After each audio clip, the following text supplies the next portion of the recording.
Welcome back everybody to another one of my aviation history videos, and this is going to be episode 11 in my history of the RCAF. And in this video we're going to be looking at 408 Squadron. And 408 Squadron was the second bomber squadron to be formed overseas for the RCAF and was one of only two to fly the very rare Lancaster Mark II. But before we get too far into this, my name is Sean and this is Sean's Aviation.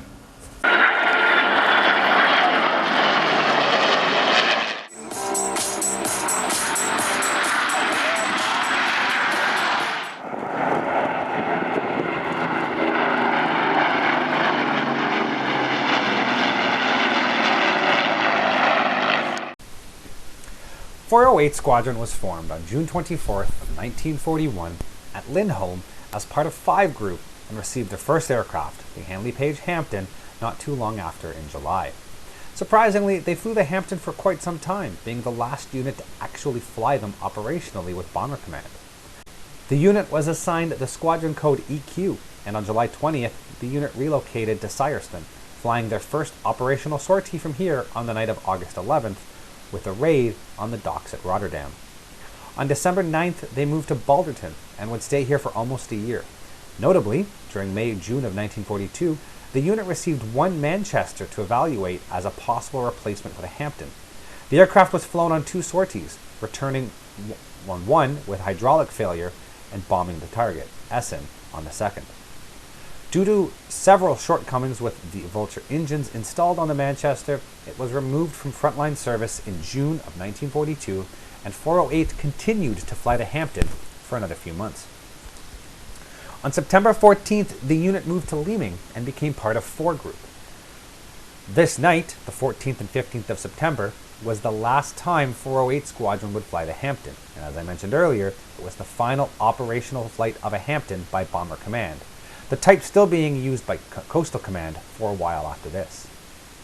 After this mission, they gave up the Hamptons and received Halifax Mark V's, which were powered by Merlin engines, but they never flew these operationally, replacing them with Halifax Mark IIs in December.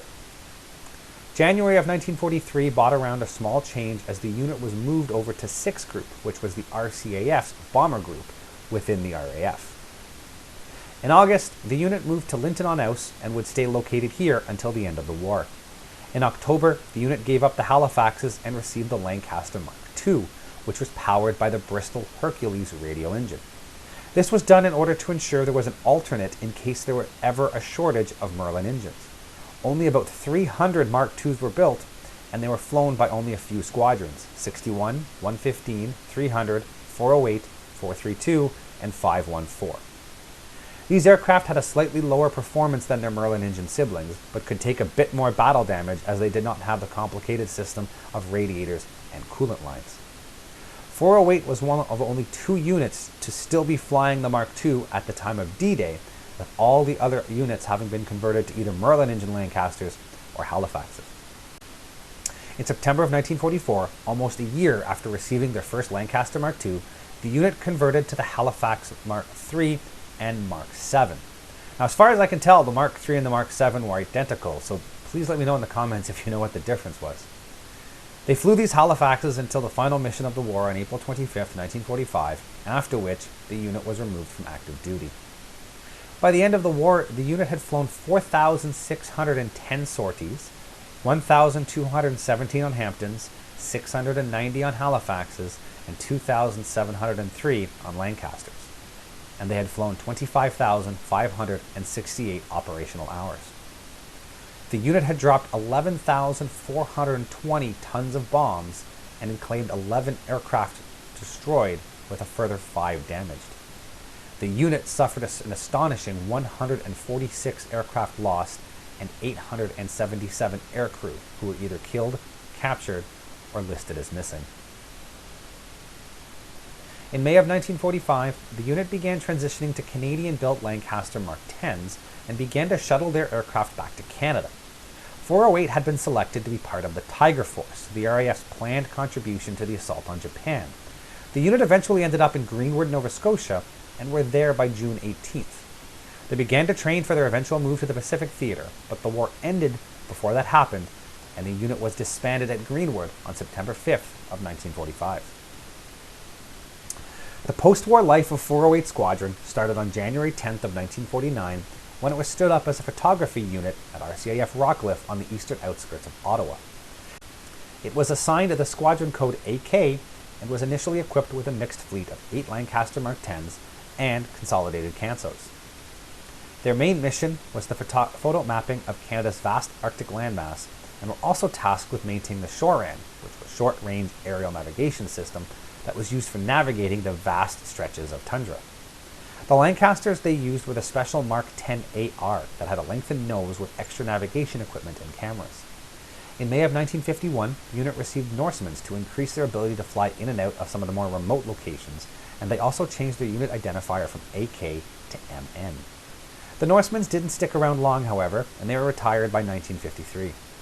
The unit started to receive Dakotas in 1955, and in 1957, with the mapping project complete, the unit was redesignated a General Reconnaissance Unit and flew the Lancasters on General Arctic patrols. In 1959, the unit retired their Cansos. In April 1964, the unit moved to Rivers, Manitoba, and was designated a Transport Support and Area Reconnaissance Unit. This change involved the retirement of the Lancasters and the addition of the C-119 flying boxcar and a number of Silver Star jet trainers.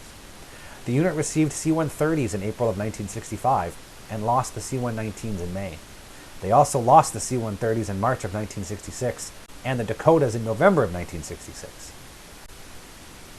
At this point, the unit only flew the Silver Stars in a number of different roles and was integrated into the Canadian Forces on February 1st of 1968. In October, it was redesignated as a tactical fighter squadron, but still only flew the CT-133. In late 1970, the unit was disbanded while equipped with the CT-133, and they had been used only as support aircraft for Army exercises.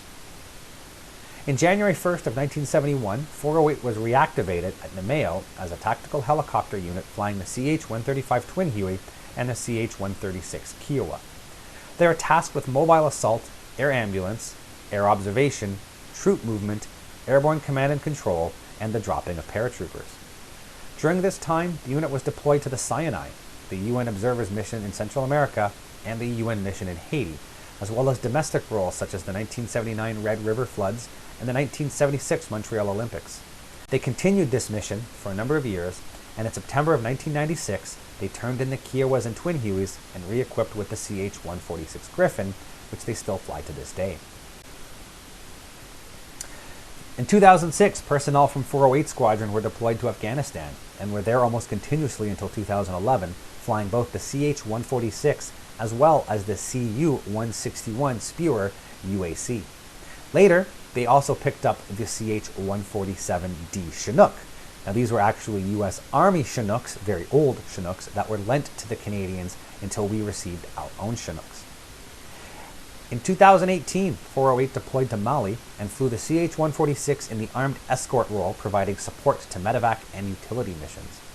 Other notable deployments with the CH-146 was the NATO mission in Kosovo, the NATO mission in Bosnia, and domestically, the 2010 Vancouver Olympics, as well as for numerous forest fires and floods. Today, 408 Squadron remains one of the most versatile helicopter squadrons in the RCAF and is always on call for any at-home or overseas mission in a number of mission profiles. Thanks for watching, everybody, and we'll see you next time.